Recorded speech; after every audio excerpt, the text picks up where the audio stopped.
World champion Juven Jun starts the game with the most popular move in chess, e4, and the challenger Tan Zhonghui responds with c5. And the Women World Championship match, game 5, is on the way. The match is tied 2-2. And I hope you stick around for the whole video to see the brilliant tactics by one of the players. Knight develops to f3, e6, d4 exchange of the pawns on d4, and we have a6. In game 1 of the match, Tang Zhanghui preferred the move knight f6, after which white played bishop d3. In this particular game, Tang Zhanghui decided to change variations and played a6. Zhu Wenjun plays bishop d3, bishop c5, challenging the knight on d4. Knight retreats back to b3, attacking the bishop. Now the bishop has two different diagonals to go to, and Tang Zhonghui chooses to move it to a7. Castle for white, knight develops to e7, c4 for Zhu Wenjun. She takes control of the square d5, making it a little more difficult for black to play d5 themselves. Knight goes to c6, knight c3, knight e5.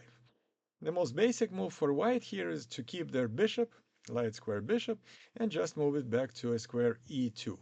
Instead, Zhu Wenjun plays a novelty move, the move that was not really played at all at higher level in these positions, and she plays c5. The logic of this move is to make sure to block the black square bishop for black, and now it looks pretty sad on a square a7.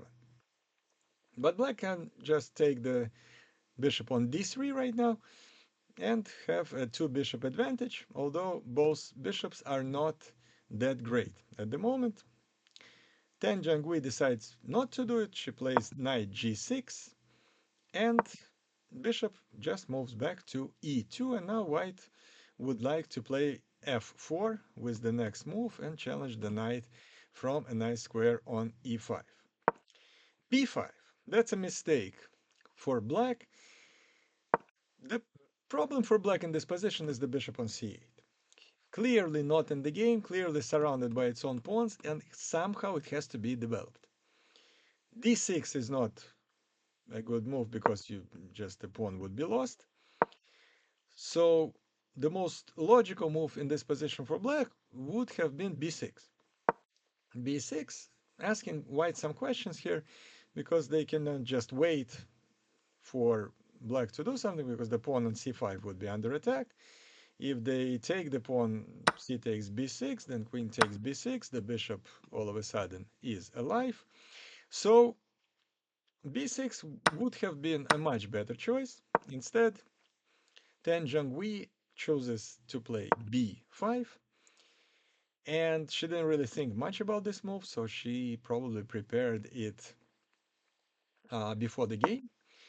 f4, and here clearly Tan Zhonghui didn't like her position because the most logical move would be knight c6, just to remove the knight from the attack. Instead, black decided to complicate things a little bit and basically sacrifice a pawn with the next move, knight c4. After knight c4, white plays a4. You cannot take the pawn on a4 because you're gonna lose the knight on c4.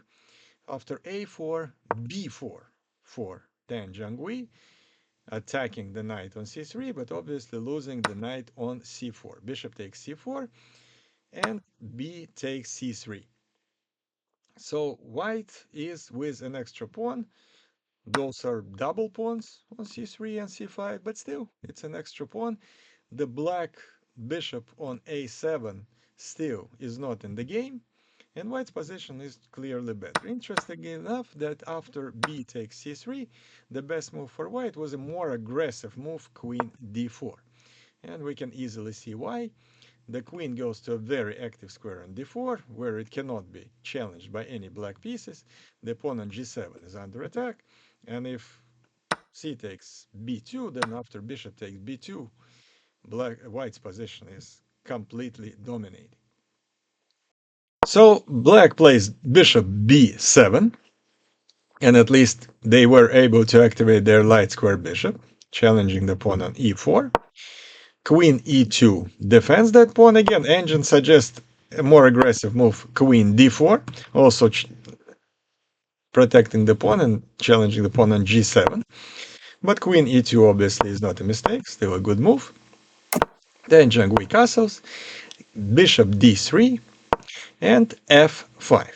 f5 is a mistake because after exchange of the pawns on f5, the pawn on d7 is isolated pawn that is really weak. The good news about this move that the bishop on b7 is quite a monster on this long diagonal. Bishop e3 developing the bishop, queen c7. Queen c7 basically giving up another pawn on a6. So computer didn't like that move either, and now white has two extra pawns. Rook e8. Now the threat is to take the bishop on a6, and after queen takes a6, win the piece on e3. Therefore, exchange of the bishops on b7, queen c4 check, king retreats to h8, and bishop d4. Not only white has two extra pawns, but look at those bishops. Bishop on d4 for white is an absolute monster, looking at black king, and the bishop for black on a7 is absolutely out of options, not in the game at all. White's position is pretty much winning. Rook e6, h3, just always a good prophylactic move to make sure that you're not gonna get checkmate on the first rank. There is always an escape square on h2. Here, black could have probably continued with knight h4, threatening a checkmate on g2. After rook f2, rook g6, again putting more pressure on the pawn on g2, but white had a very nice defense for that with the move rook a2 and protecting the pawn on g2 with both rooks. In any case, white has a winning position no matter what. Black tries to create some counter chances, then Zhangui doubles the rooks on e-file, rook f2, and bishop b8, attacking the pawn on f4 with the knight and the bishop. Rook f1 simply defends that pawn, and here then Zhangui kind of out of options, and she decides to sacrifice two pieces for a rook. She takes the pawn on f4, basically saying, let me go down with music.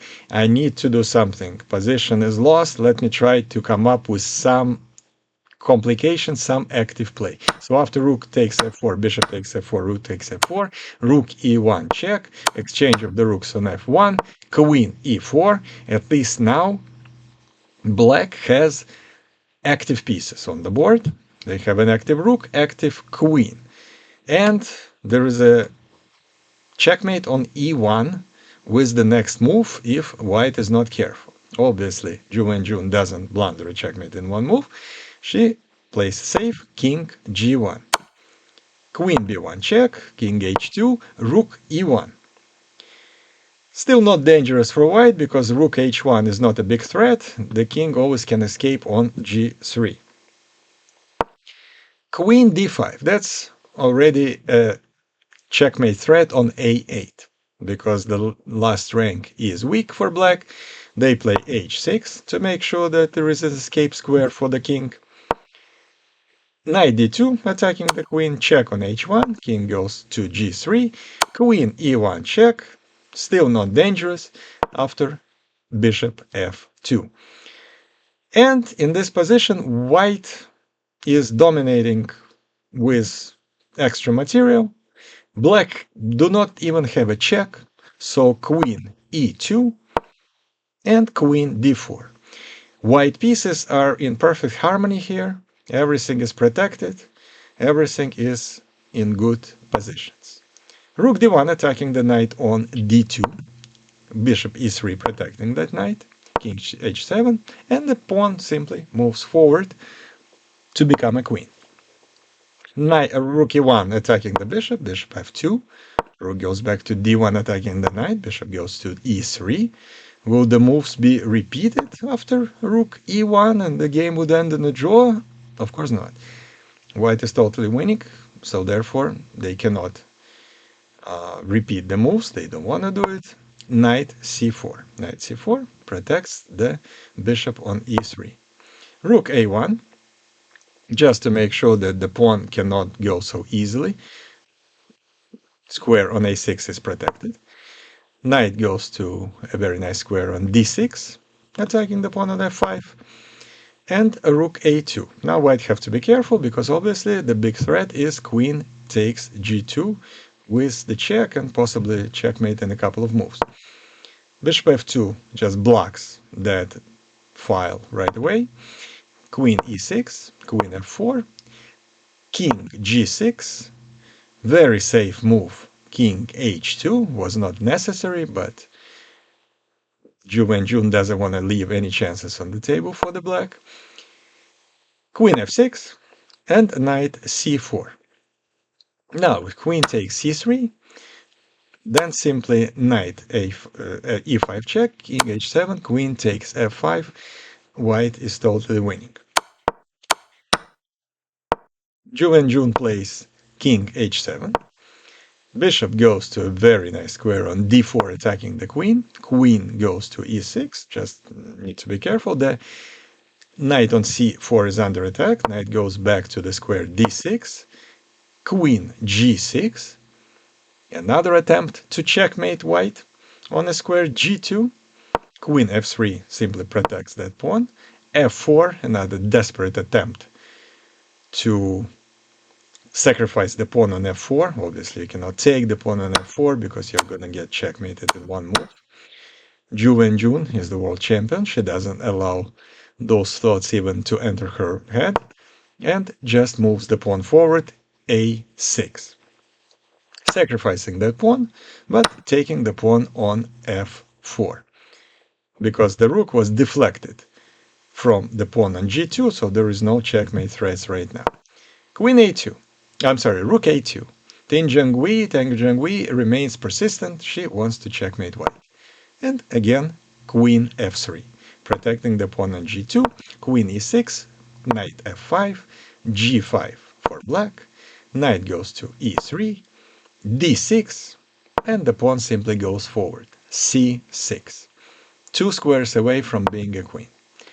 Rook a8, knight d5, rook c8, check, king g8, and here comes final great tactics by the world champion.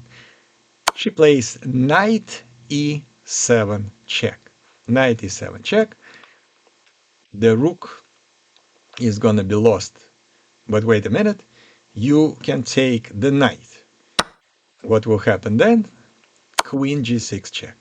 Queen g6 6 check. We have a beautiful geometry on the board because after king f8, queen f5 check, and with the next move, white will capture the rook on c8 and will remain with an extra piece, an extra bishop, and an extra pawn in a totally winning position. Therefore, after knight e7, Tang Jianghui didn't even want to continue with those variations. She understood her fate is sealed.